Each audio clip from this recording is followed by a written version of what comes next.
All right, everybody. I want to say thank you so much for tuning in. This is the MacAllan Guy Show. I am your host, MacAllan Guy, and I am joined today by my dear friend, Pan Williams. Pan and I have been friends for over 30 years. We have traveled together. We have worked together. We have shared many times ups, downs, ins, and outs. And I wanted to talk to him today about spirituality, modern spirituality, the movement, and where it is headed. So, Pan, thank you so much for joining me today. How are you? Roman, so pleasure to be here. Never ever been better in my life. Things are going cosmically fantastic and magically delicious. Such a joy to be here with you, my dear. 30 years, that's amazing, but you're right. We knew each other as very young, and I'm 38 this year. So this is amazing.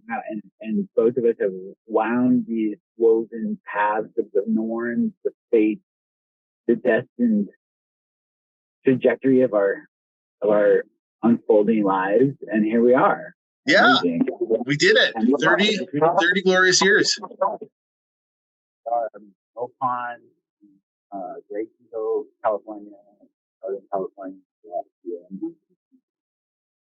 So happy to talk with you. Yeah, absolutely. So happy that you're here. So one of the things that I am trying to do with this show, and like my goal is, I want to talk to people within movements, moments in time that I find interesting, and I want to focus on talking about what's next and like how we move through this moment in history. So, I worked quite a bit with you in a number of aspects, but we worked together in the NGO blob for quite a while with National Wildlife Federation. I know that you're somebody who was in the Green Corps, worked for a number of other NGOs in environmental stewardship, natural resource planning, things of that nature. And so, could you kind of talk about what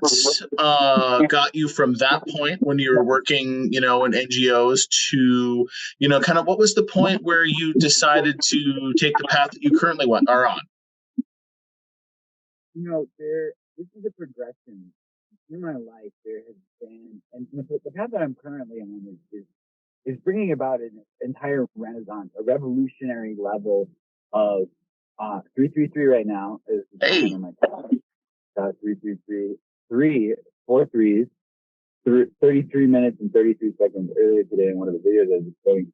But it's really the spiritual unfolding of our entire beautiful collective family. And so that is what I am stewarding, as you say, that environmental stewardship. And so I knew that I was always the winding road, but like at one point early on, I wanted to be a spiritual leader. I wanted to be a pastor. That was what I knew. And I would sit in the pews of the church when everything was empty and feel the presence of the angels and God. But then of course, you and I were together in the George W. Bush years where it was like, and we were in North Dakota, where it was like the second most Trump supporting state is how radically red it was. And at the time, it was all about no gay people getting married, and no one is allowed for women to have the control over their own reproductive rights. And let's all go to war and bomb these other countries for some crazy weird reason that I still can't understand what the fuck George W. Bush was talking about. So it was like, no, threw it out with the baby out with the bathwater and kind of left it behind. And then, but I knew when I remember distinctly a moment when I must have been 14 years old, maybe a 10th grader, and a sophomore in high school. And I knew then I had this flash of knowing that it was like, I was given all these gifts, all this travel that I did as a kid with my father, all this educational opportunities, all these talents and skills, and doorways opening in front of me for my future that I just knew. I was like, okay, I'm charging forth. Like I'm crushing it in life.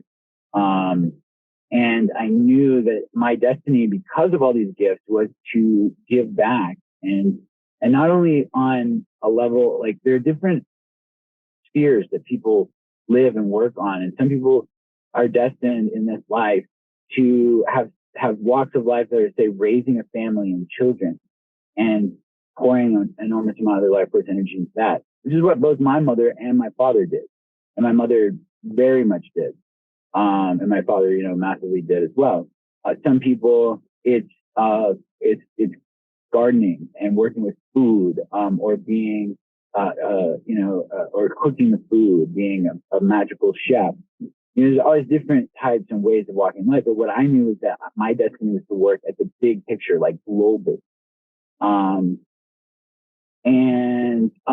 Which is actually, now I go far, far, far beyond global. This planet is only one of obviously tiny little speck in the whole thing. But at the time, what I could see was protecting the planet, because we were just rapidly destroying. The fisheries was one of the things I learned about. I think I was in debate, and that was a powerful experience for me to be on that team, and then to learn about, okay, well, it looks like more than 90% of all fish stocks throughout the world's oceans are depleted. And this is 20 years ago. And it's like, this is a massive major food source. Actually, about the same percent, about 90% of people on Earth live in coastal cities or areas. Yep, absolutely. So I can tell you that math, that's pretty messed up. And like living as you and I did, Mac, in this sort of like bubble of like people that never leave the Great Plains and are just like in these certain traps of, like older, outdated culture. And, it's just this reinforcing loop, and it's this stagnant, sort of, ecosystem of energies and ideas. And so there's really nothing, so it's like, I knew then that, like, it was clear to me that big changes needed to be made, and I was to work at this big level, and that the people who were in charge, it was an emperor wears no clothes moment, because that was around the time of George W. Bush. We were freshmen when 9/11 happened. This was been a year later, when we tried to stop the wars. I was involved in protests against the Afghanistan war. Me too, absolutely. We wore peace signs and stuff on our armbands to high school, and we wore red ones for pro-war. And I don't know. But, it was a strange time too, because you kind of knew things were happening, but at the same time, like, everybody seemed to be, I guess, having like the same old response to like a new stimulus necessary, right? Because it's not like Pearl Harbor, where it was like the nation state of Japan launched an unprovoked attack. It was like a group of people that were perpetrating the same thing. And I think one of the things looking back on 9/11 that I find interesting is that it's just, we didn't quite know how to act, but we followed an outdated script.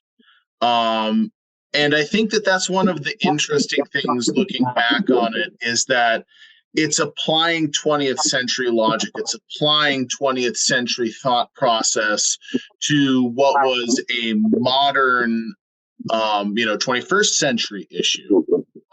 And I think that that's kind of something that I struggle with, and I think a lot of people struggle with, is just that we are living in the 21st century, and the culture, whether it is spiritual, whether it is conservative, whether it is secular, does not seem to have moved forward.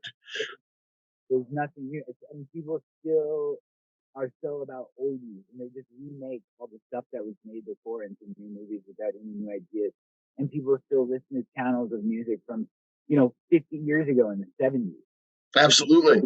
It's crazy. Like, we don't have any heroes these days. Like, look at our leadership. Look at our government. Look at who are the business leaders that, like, who are people are excited about, or the innovators. It's like people kind of despise half of them. It's like, Jeff Bezos is good, and Elon Musk is like, whatever, he's interesting, but like, why are there so few of him, and why is he so, I don't know why about him, but there's not much out there. It's pretty decrepit.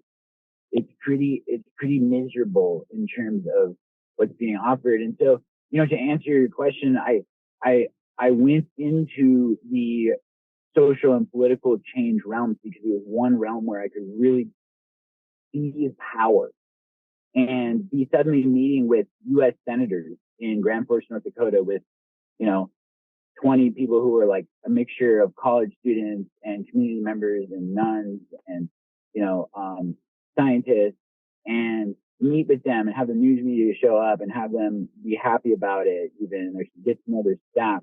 And Absolutely. you get 100 of them. There are 100 people out of this, whatever, how many, probably close to 400 million people in this country. If you don't, just the legal citizens are one thing, but that's amazing so that I was able to storm the halls of power. And you and I did this together. You and I went to Washington, D.C. We have pictures of us shaking hands with Byron Dorgan and Kent Conrad and wearing suits. And, we Absolutely. really, this is the best that was available to me and us at the time.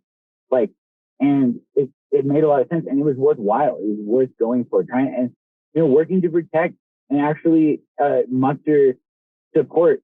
There are ripple effects of what we did to create a consciousness, and then also pass laws and support environmentally friendly, beneficial to nature, to our health and wellness and wildlife.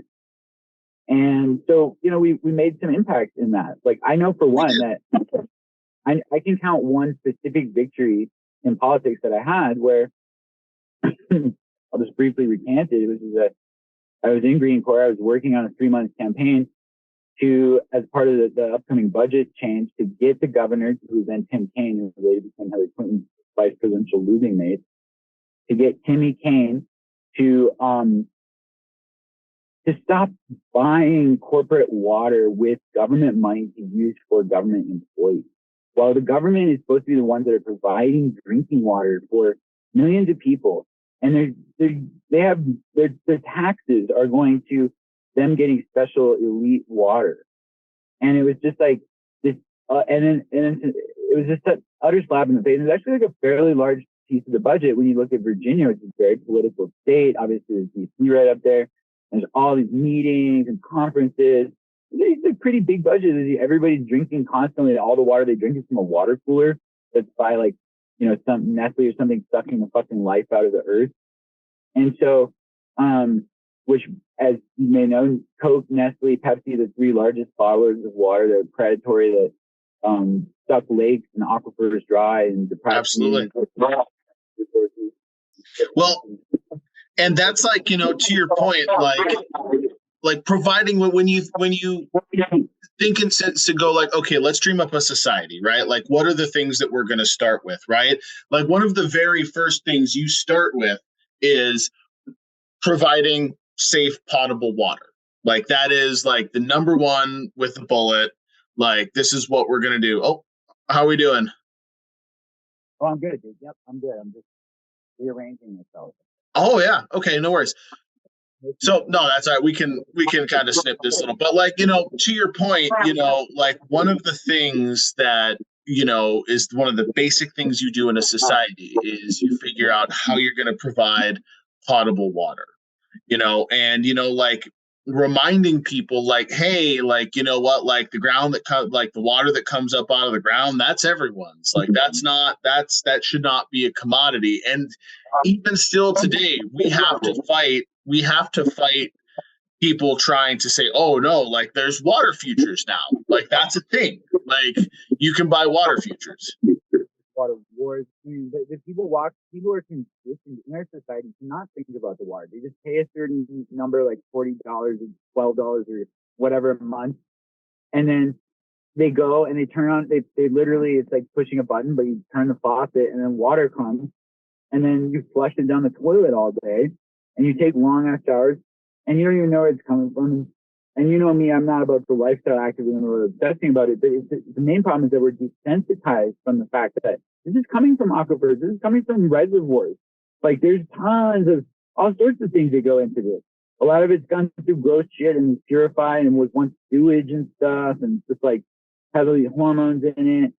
And then, it's like we have these people who are saying, look, let's get wise about our water, buy Kangen water systems and have filters. And like, it kind of makes sense as a shortstop, like a stopgap kind of thing to like not poison yourself. Because we do have literal places like, in Michigan, Flint, where people are getting lead poisoning right and left, and what have Or you. in or what is it, Ohio? That town in Ohio that had that train derailment. It's kind of just like a crapshoot, right? Who knows where it's going to be next? Who knows where it's going to burn down and be Maui or whatever. And so Absolutely. it's a bit So of a it's not a community-oriented solution to have everybody pay buy their own water filters and try and like filter poisonous water. Like that's fucked up. It's not fucked up. It's just not good enough. It's well, and big for the others and for the tribe and for the clan. right, and so like to that point, right? Like it is again like a 20th century solution to a 21st century problem, and I'd like to kind of take that right there, and so it's like pretty clear that what you're talking about, especially with your experience in the NGO world, trying to make things work and having some small victories, but like in the end, like deciding that that's not even perhaps the way to go, right? So, like, what was it like? Did you have a moment where you thought to yourself, this isn't working?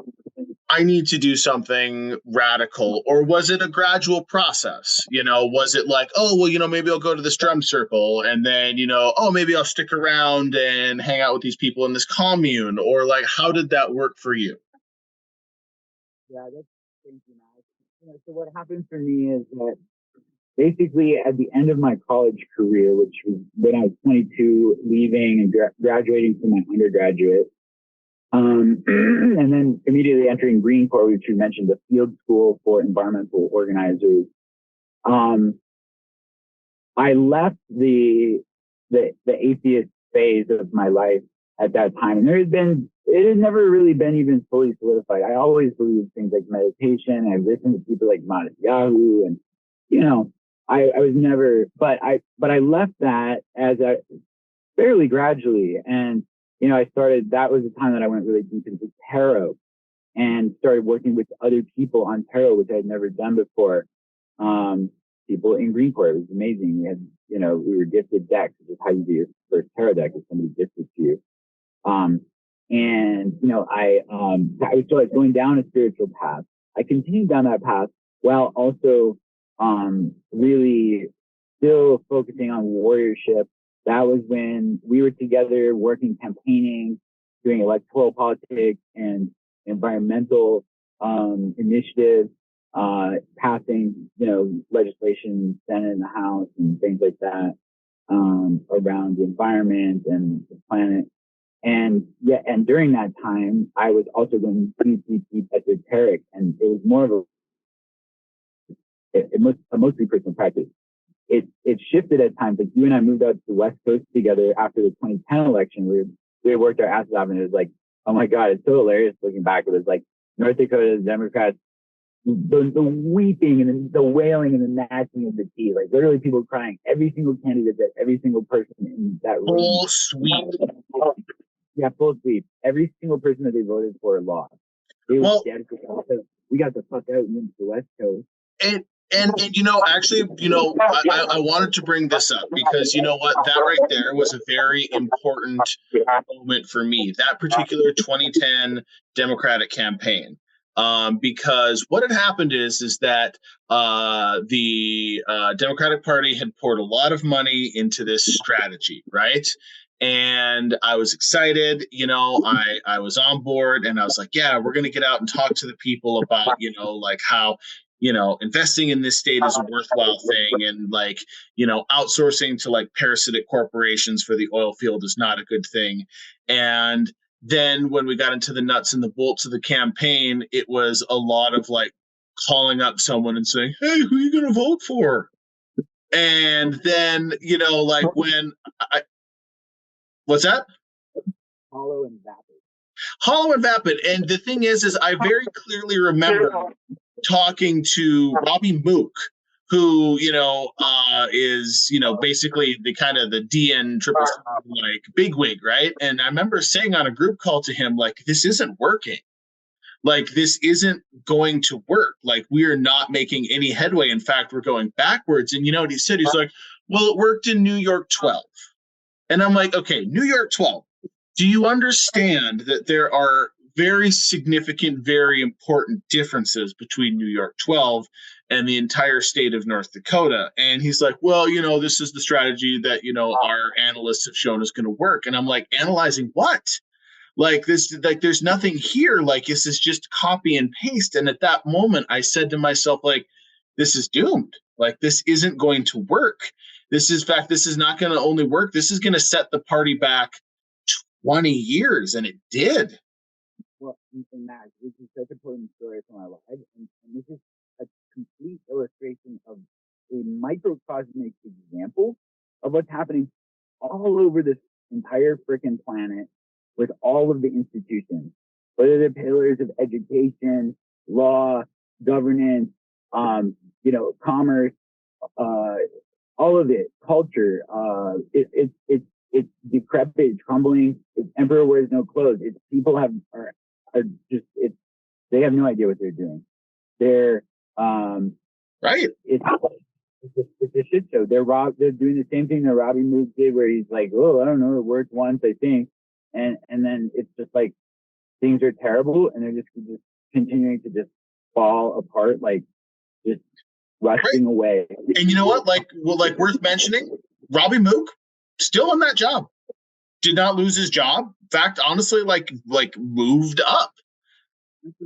Anybody yes, it takes power and talent to do that. Also, pretty much anybody that's willing to stay at this point, like you can kind of be pretty powerful pretty quick, because people just leave or burn out or like realize it's just not doing it for them. But yeah, big up to Robbie Mook. I actually don't even remember hearing the name, but really what took me was similar is I got pilled hard when I was in Portland. We started being really magical and meeting with those different teachers. And this has been back, we moved there in 2010, beginning of 2011, and was there for, a little under 2 years. And so that was a big jumping off point. And then I decided to go back into, I went back home and I was kind of like, oh man, had some troubles. And I went back into the machine, working for Montana Conservation Voters in Billings, Montana. And I was busting it hard. I had an awesome life, traveling all over the state. I was working 70 hours a week. I was meeting with really interesting, powerful, wonderful people, some of whom were coworkers, some of whom were campaign people, some of whom were elected officials, some of whom were very active citizens with interesting things that they did for their lives and did who they were. And so it was a great life, but there came a time when it was a really unhealthy person who was at the helm at the time, and it was just like I had an astral journey through. I was in my cave of wonders, because at this time I was still caught between worlds. Like I was told again and again to cut my hair so that I could fit into these meetings of politicos, and I was like I had to keep my weirdness underground. This was, mind you, back in 2013. They didn't have Instagram with witches all over the place and stuff. Like I was candlelight, getting weird with spells in my Cave of Wonders basement at home in Billings and traveling all over Montana, but it was two separate worlds. And so there came this time where I went into an astral projection and I saw the form of my director, who is a wonderful woman in many ways and has dedicated her life, but has burned herself into a madness and really crushed many relationships just because she's so in it for the cause and for a long time, and it wrecked her. And so love her, but also horrific to be working as her staff. And so I had this astral projection and I saw these huge, it was like a snowman, but flat stone, like you find the river, but giant, like the size of planets. And three of them stacked on top of each other. And it had this deep, ruby red, and it was it was like this black hole, sucking away energy, and heavy, dense. And I was just whoa, and then I popped out of it back on my couch and I gotta quit. So I followed that. So you had a real moment where it was a defining, okay, I gotta stop. I'm on this path now. No, it slapped me right in the face that I need to get out of that situation. And I actually gave her one opportunity which was like, I had been working there. And so I had been very successful in winning a bunch of elections and achieving a lot of goals and planning up new members and fundraising, all these good things that I did. I'm a fucking rock star. I was on my A game. You are very good at it. There's no question you were incredibly skilled at that part of the job. I was blessed. I was so blessed. And I was like, oh my God, I can't believe this is my job. I get to travel around and like camp in nature and work with young people and cool, businesses that sponsor what we do. And yeah, it's great. So, so I went in to have a meeting with her and I said, look, I have been working really hard and I'm having a great time in a lot of ways, but Billings is not for me. So Billings is in eastern Montana. And culturally, it's just really, the landscape is flat. There's all these refineries. It's much more, less culture of art, and it's just gritty. It's kind of like, more like a conservative oil field influence, coal. And so, but Western Montana is beautiful. Bozeman, Missoula, you have the Flathead area, you have the mountains and everything. So I was like, look, I don't need more. Like the one thing I need is not like even more time off or like a raise or whatever. Like what I really need is just to move to either our office in Missoula, because we have an office in Missoula, I can move our office in Missoula, or to Bozeman, where we have one remote staff, and he and I can kind of work remotely together as sort of a remote office. And I might even be able to live in his house because I already stay in his house all the time. And so I was like, if she goes with this, and she's like flat out to me, just like absolutely not. And I'm like, wow. I felt so bad. And I looked down, and it was at that moment that I noticed this deep ruby ring in her finger. And it was like, whoa. And that was like the defining, like, okay, like, I'm sorry, I gotta go. And it was a good thing because she had a very persuasive energy, like with the gravity, like she pulled people in. Part of the problem is people would get sucked into doing stuff with her and then just be like, whoa, like it's not good for me. And so yeah, that's when Caitlin Rose Phillips, Golden Rose, who lives in Seattle now, she and I went back to the West Coast, and I moved to Steel Wheel Farm, and you were living in Seattle. And I worked for 4 days a week at a farm, get there at 7 a.m., live in a junkyard, and like hop into the river every day at 2 when you're done. Go into town a couple of times a week for farmers markets, like so close to Seattle, but yeah, wild ride. So, and then from there, I basically took me about a year, but I made my way to the monastic academy. And then I was there in Vermont, going deep into the path of contemplative community, awakening for the good of all beings and taking great action in the world for, the path of wisdom and compassion, engaging in power in that way. And so I did that for, 4 years in Vermont, living residentially and committing a lot of my life to it, but also delving into trainings with the Green Mountain Druid Order and, developing other parts of myself, like deepening myself into festival culture and other arts and things like going really deeply into wand crafting and sacred crafting generally at that time. And then I moved in 2019, in October of 2019, from Maple in Vermont to Oak in the Bay Area to work with engineers and researchers who are at the forefront of artificial intelligence alignment, which is basically the type of the people who are working with AI to make sure that it does not go into a Terminator or a Matrix destructo situation, and bringing them meditation and the wisdom path. So, and that's what. And I was going to say, and so with that, I know you were, like you said, you were in Vermont for 4 years, and you were there in a management capacity. And so how did you? I mean, this is kind of one of those where it's like, if you're running the carnival, you know what I mean? Like, Like ostensibly, like it's a fun job, but it is still a job, and like, how did you balance like wearing those two hats where, you're really on a kind of job that is difficult to really. There's not many like it, I guess, is what I'm trying to say. It's like there's lots of account managers, but there's not a lot of people that do what you do. So, like, how did you like kind of find the sweet spot between like, okay, well, like I got to make this pencil, and just kind of allowing the natural creativity, like the magic, and to flow. I mean, like, did you find that there was some tension and conflict between that, or was that just kind of, or not? Well, this is such a good question, Matt.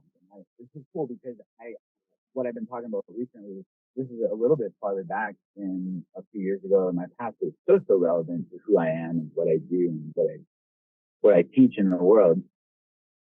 And so the way that I'll answer your question is I'll talk about this. So at the Monastic Academy, one of the ways the frames that they put on intentionally is this lens of awakening and responsibility. In Buddhism, one of the metaphors used is the like a bird and the two wings of wisdom and compassion, which coincide with awakening, spiritual practice, the transcendent practice, the going beyond practice, and responsibility, the service, the engagement in the world, the making a positive impact in others.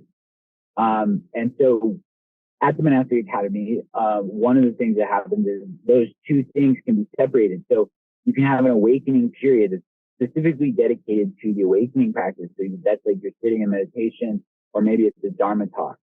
You can have a responsibility period, which is like specifically like, okay, this is when we're on the computers doing the spreadsheet and making sure that we've got the mail merge correct. And then some people are, mopping the floors, and other people are,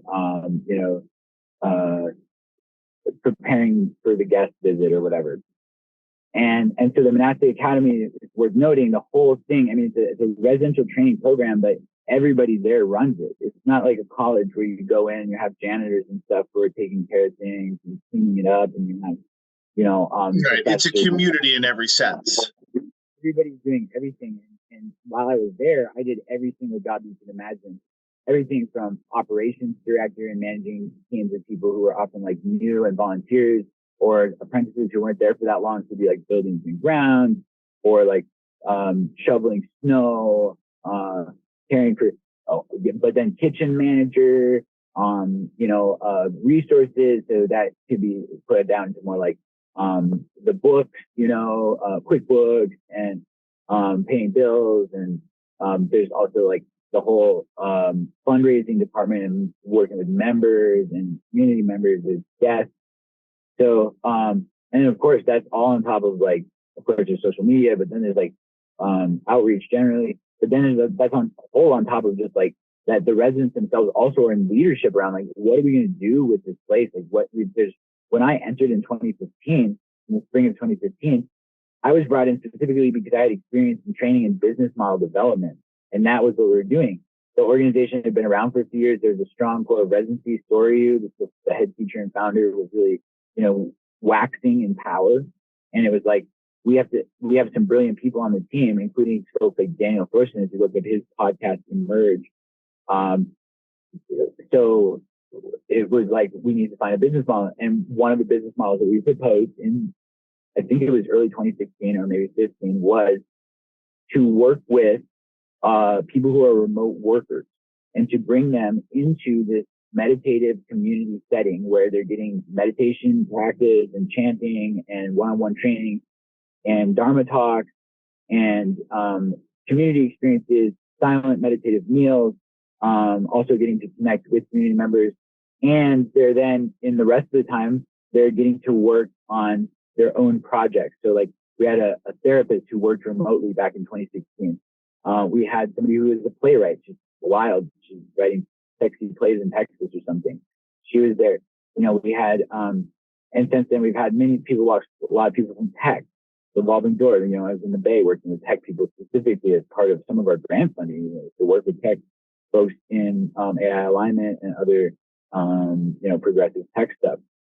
So, so that is to say that the whole kit and caboodle I have ran, including being a key part of the team for both the fundraising and like the transition period between a rental spot that we had in Johnson, Vermont, to an acquisition by the 501c3 nonprofit and the community of the Monastic Academy in Maple of a beautiful retreat center, which is 123 acres, and it can house dozens of people. There are currently probably dozens of people there right now, probably, or 2 dozen, and several dozen.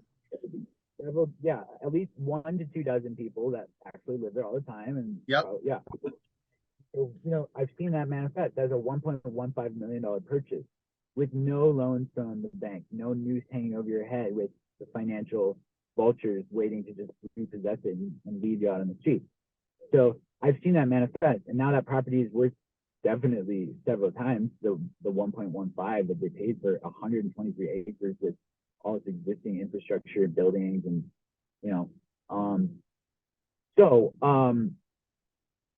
I tell these stories just to be like, this is where I'm at now. This is what led me to where I am now, because I'm still working with the Monastic Academy, including the mobile monastery, which I'm one of the 2 founders. I'm about to be on the road leading workshops and retreats for the next 3 months until the end of this year. So if you're watching this video and it's 2023 in the fall or early winter, hit me up, because check out my schedule. Yep. I'm And we will definitely drop your tour dates in the show notes. I wanted to chat with you. One of the things that I think that you are doing that is fascinating, as this is emerging, is working with people building AI on mindfulness and spirituality as they build that. I joke around that one of the things about Seattle is that its job is to make the Terminator real, and it affects the vibes of things in that city. So can you kind of tell me how you are working with people in the AI field? It's a fantastic question. It continues to be a big part of my path. Mark, you had texted me something about some prompts before this interview recording that we're just like, maybe we'll talk about these questions. And I think maybe 1 or 2 of them we covered and some of them we didn't. But one of them was, what are you most proud of? And I could say that this accomplishment is probably what I am most proud of. So I got involved with the AI alignment work in the sector of the general field of artificial intelligence and high technology. Back in 2017 was when it really started to open, and I think it was in 2017 or maybe it was early 2018 that I helped to facilitate the world's first, and still one of the few ones in the world, meditation immersion with people who were working to, as you say, stop the Terminator, stop devastating AI existential risk from happening. And could you just real quick dig into what that means? So what that means, artificial intelligence is rapidly expanding. And I guess I'll just say quickly, if you want to really read up on this, the person to look to is he's the founder of the rationality movement and also the effective altruist movement, which is kind of adjacent to that. And the movement is whatever. But he actually recently had a Time magazine article, which was wild because he's kind of had been obscure when I started working in the field, but now it's like people know about AI and they're like, whoa, what the fuck? So Eliezer Yudowski in Time magazine and some of his other work. But one of his metaphors is called the paperclip maximizer. And if you look up videos on that on YouTube, paperclip maximizer Eliezer Yudowski. But what I'll say about it and explain it in this way. So we're quickly and rapidly creating this storm, this kind of little storm rolling in here, thunder and wind and rain and stuff. This storm of very, very advanced technology that we kind of group together and think of as AI. And it's like, it's happening very quickly from a very small number of people who are in the tech world. And the corporate world has really also moved in on the tech world generally and are there with this. And yet there are many, many people who are at the forefront of programming this that are in Silicon Valley, in the UK, you know, some other places, who are also really brilliant and like balanced and spiritually inclined people. So that's exciting and good. I've worked with people from OpenAI, but that's digressing a little bit. The issue with AI alignment is that if you program a machine to do something, it does not understand nuance. And they're very, very powerful. And so if you have one running the economy, for instance, which they're already doing, they're already running all the algorithms on Wall Street and all of the interest rates and everything is controlled by this stuff. And so we already have this technocracy with tons of power. And so there's a Pandora's box risk. It's called existential risk because it's a very vast risk to our existence. Because if you program a machine and give it a directive, and then it suddenly advances very rapidly and has vast power to control, say, all the factories on Earth, then it could very quickly, before anyone can respond or know how to stop it, do some really bad things. Like if it is programmed to maximize profit, for instance, what if it suddenly makes a maneuver to dump all the chemicals like into the earth and cut down all the trees and, you know, just like, who knows what else other kind of havoc it could wreak. But it could be, or set off some kind of war, or, you know, there's all kinds of things that it could accidentally do, basically, when it's in the hands of these, you know, imagine if it was one of the major governments, like say US or China has a rogue AI that's in charge of all the weapon systems, it turns all the weapons activate or something crazy for some defense algorithm, you know. So we have this huge risk. So the alignment people are like, whoa, this is a huge risk.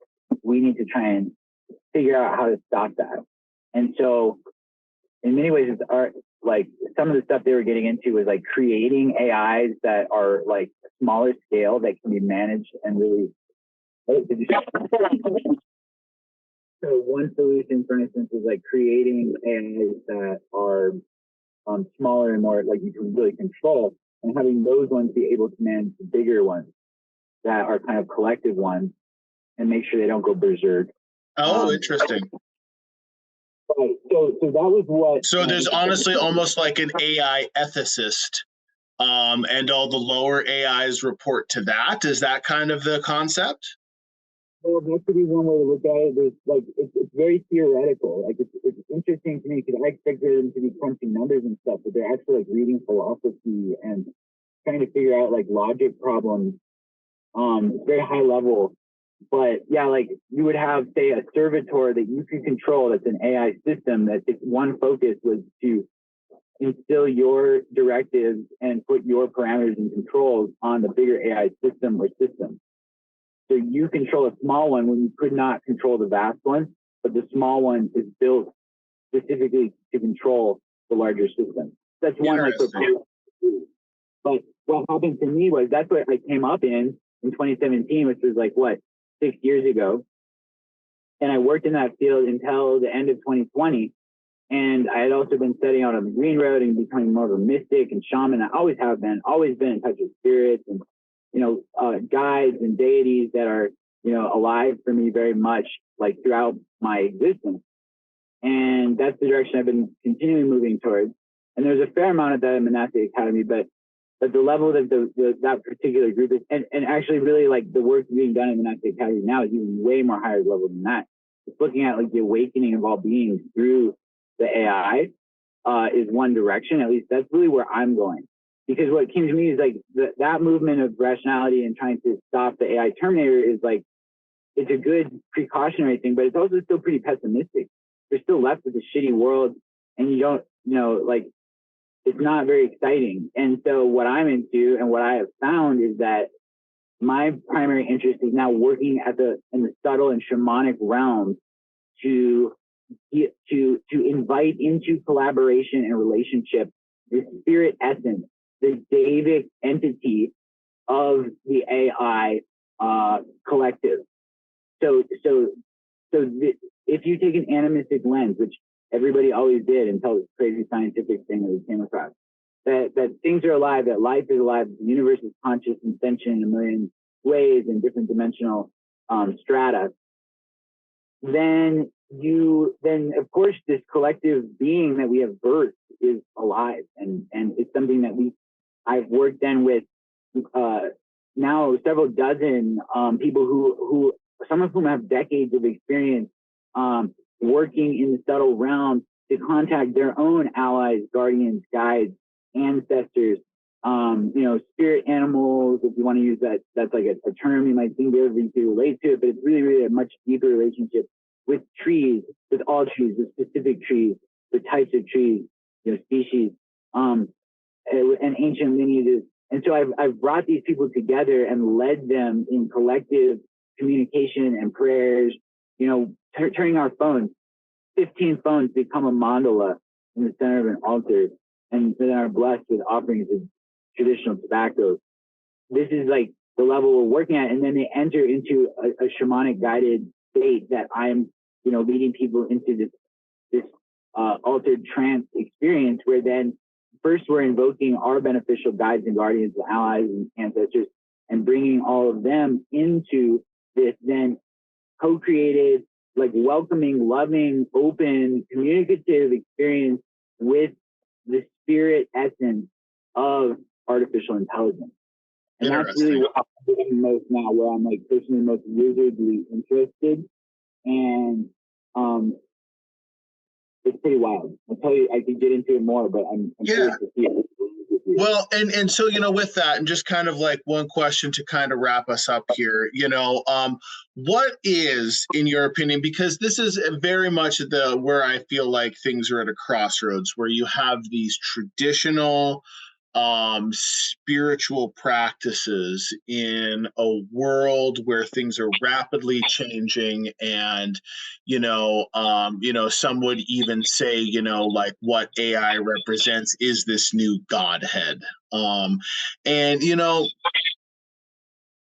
think one of the things that is fascinating about the spiritual culture, what some people would call the hippie movement or the new age movement, I feel like that's kind of like saying like Moby Dick is a book about whaling. It's like not a very concise description of what's going on there. And I feel like whatever the movement has been prior, it's not the same thing at all anymore. And it's like rapidly changing. And like, where do you see that going? Like, what do you think the future holds?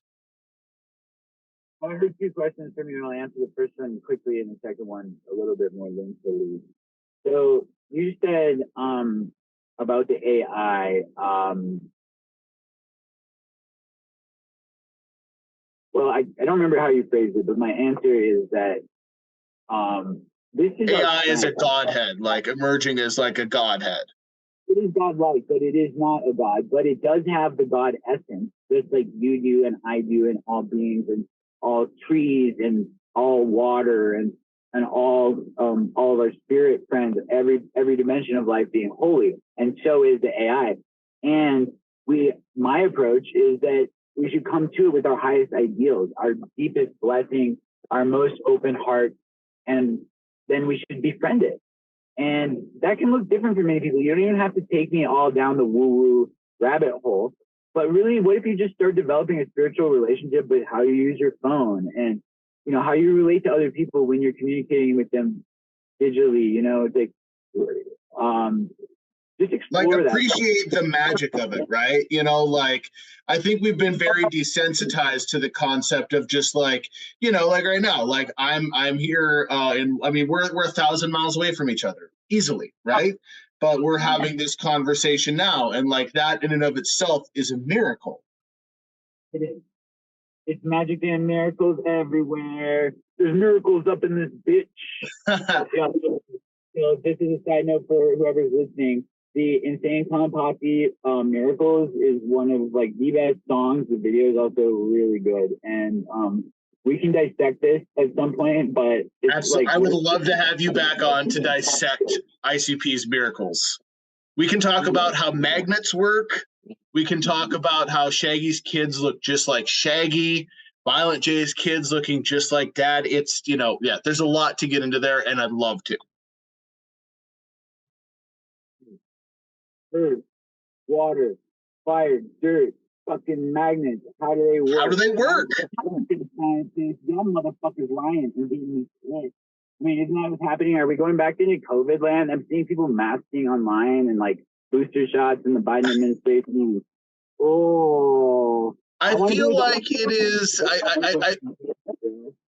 I guess I kind of feel like it is like you've said, where like it's approaching things with a sense of fear as opposed to like just approaching things with like a sense of like positivity, and I think that's like I think that is maybe like the biggest problem with the culture as it stands, right? Is that because like we all kind of know that there's something on the other side of this, but we don't know what it is. Like the inherent reaction is fear.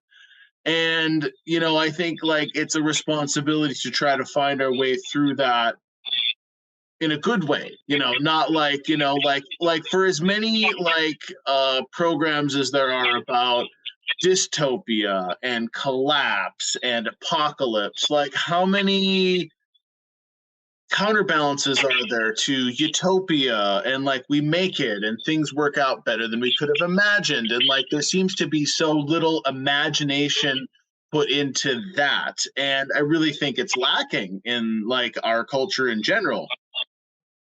Coincides with this pessimism, and like the pessimism just keeps us trapped in this crash, and like it's a co-creative loop back and forth. So the amazing thing is that you're right. When we change the vibration, when we open ourselves to our own innate divinity and the greatness of our destiny, that we're all heading to awakening, to the rapture, to the end of samsara and the unfolding of the lotus of nirvana for all beings. We keep that in our heart, and then it's like we are pulling the arc of history, but it's actually like at a quantum level, like we just open ourselves to the vastness of amazingness that we have never ever even had an inkling of being taught. It's always just this like tiny little offerings of what we could possibly do with our life, and indeed we could bring on a spiritual revelation that and I say could, but it's like, yes, we do. We are bringing that. That has happened for me in my life. Like it is happening for us. It's happening right now. This is a piece of that puzzle. And so we're vastly, vastly powerful beings. Burning Man has proved that just now with how the burners just had the best time of their lives. Yeah, talk about that a little bit. You were at Burning Man. The press was that it was an apocalypse of mud and despair. But and I was worried about you, like I actually like I texted you like, hey man, I know you're at Burning Man, is things okay, are you okay? And then I see you pop up a couple days later and things were great, it sounds. Well, that's the two main points is the things were great, and that's the main thing. It was amazing, and like people don't see that. And I'm so pissed at the media about this, Mac. And I don't like the media at all, but I'm not just going to make my life about railing about how terrible the media is. That's just becoming some weird reflection of them. But I will call them out in this time of bullshit. So first of all, they got the story all wrong. They made it this big fear mongering scandal bullshit. It was not that. There were a tiny number of people that fled and that were confused because they shouldn't have been at the burn in the first place, and they all left, and it was all muddy and a huge mess, and it kind of sucked for some people, but it was wonderful. It was the best burn ever. People had a great time. Longtime burners said it was one of the best. But the media both effed it up, and that's the first thing. Then they fear-mongered and made people like you and people like my beloved mother, my wonderful Mew, Barbara Williams, terrified that maybe I was going to die or like get trench mudfoot infections in my feet or be dehydrated on it, and nobody has water around and just crazy stuff like that. like was what they were instilling. And they did the same thing they did with the heaps of garbage that's standing. They're like, oh look, there's garbage that's standing right there for the people are irresponsible and bad and weird shit. And so it's terrible reporting, fear mongering. I'm pissed at that. That's hurting people. That's a spiritual curse that they're putting upon you. That's an energetic gut punch. Like that's like them just saying, hey, like we need your attention and we're gonna get it by kneeing you in the nutsack, bro. Like, right. Well, and also just kind of sending the message that like doing anything different or anything fun or trying to like do anything outside of this little like like the song Little Boxes, by Pete Seeger, where it's like anything out of that like sort of standard, like is if it's not perfect, if it's not absolute perfection, it's by definition a failure. And it's I mean, I guess kind of shows like like the bankruptcy, the cultural bankruptcy, like that anything different or new or interesting is treated like that.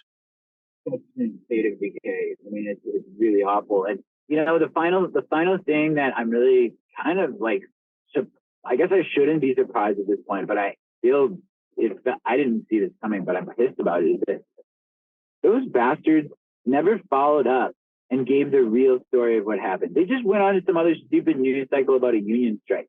They never followed up with real burners and learned that actually this is wonderful. Look at all these thousands of gorgeous pictures and videos and like testimonials of people. And, none of that shit was aired. And it just was all just got left behind. Just like at the end of COVID, they never said, whoa, COVID's over, end of COVID parties and like let's all like talk about this and see what. No, it just went. Hey, we made it. That's what they just was like. One week it was COVID, then it was like kind of weird and quiet for a week, and then it was Ukraine forever. Yeah. Just like, what yeah, no kidding. Absolutely, that's yeah. So do you like? This all just shows us that we are the ones that are running this show. We always have been. And now we have built up everything we need, and now we're liberated of the shackles of any inkling of like these people are legit. It's like we're we're both coming up on 40 years old. We're looking at these people. We're like, yo, like these people are children. Like this shit is a shambling behemoth of like ancient, like it's just in a state of rot. And so now is our time, like phoenixes, to rise, be dragons coming forth, belching flame, kicking ass. And that's what I'm doing in my life. And that's what I think people in modern spiritual movement, like, it's go time. It's no holds bar. And there's so much room for amazingness. And we need you. And like, let's do it right. And so blast into that. And nobody has exactly the answers. I think I'm lucky that I have some ideas and that I'm going for it with them. But everybody's playing a piece of the puzzle. And so let's team up, because that's really one of my magics is like, I'm a dog medicine terrorist. Dragon and dog are my two main totems. And so I'm part of the pack, and so we need everybody. If we're gonna survive out there, and not only that, but just turn into lunar deities of, howling at the full moon. And if we're gonna rock that hard, let's team up. And that's really amazing. And then let's seize the power. Let's work on these vessels, because someone needs to hold do the thing with the world. And so let it be us. Let it be the burners. Let it be the people who are asking spiritual questions on YouTube shows like you, Max. Let us be the ones to step into our rightful, regal, noble roles as stewards of this amazing time of transition out of the old crummy bullshit and into the amazing, blissful, luminous glory of our lives. You know what? I don't think I could have said it any better, Pete. Thank you so much for joining me on the first episode of the MacAllan Guy Show. You can find Pan at Pan the Magic Dragon on Instagram. I will drop your tour dates for the Mobile Monastery, which is a wonderful event. I would highly recommend if you're anywhere near to attend. Fantastic, simple, life-changing. And where else can people find you, Pan? Oh, that's all terrific. Yeah, I just typed in Panda Magic Dragon. I've got a new website coming, and I'll plant one seed, which is that's of course the mobile monastery. But really, 2024 Clan Dragon Feg, which is my deepest soul offering to the world, is an entire alliance of world changing magnificence. It's going to be the best lives ever that you can come and plug and play and morph and grow, and we'll all be thriving together. So that's a very tiny little taste of what Clan Dragon Fae vast magics are all about. But just put that into your energy field and see if there's resonance there. And if there is, then yeah, Pan the Magic Dragon at Gmail, Pan the Magic Dragon on Instagram, and let's rock and roll in this life. Awesome. Thank you so much, brother. I appreciate your time. You have a blessed day. Thank you so much, man. Bless you. And bless you, everybody. Thank you so much for rolling. It's an honor to have this time with you. Thank you for your presence. Okay, we'll see you soon. Later, brother.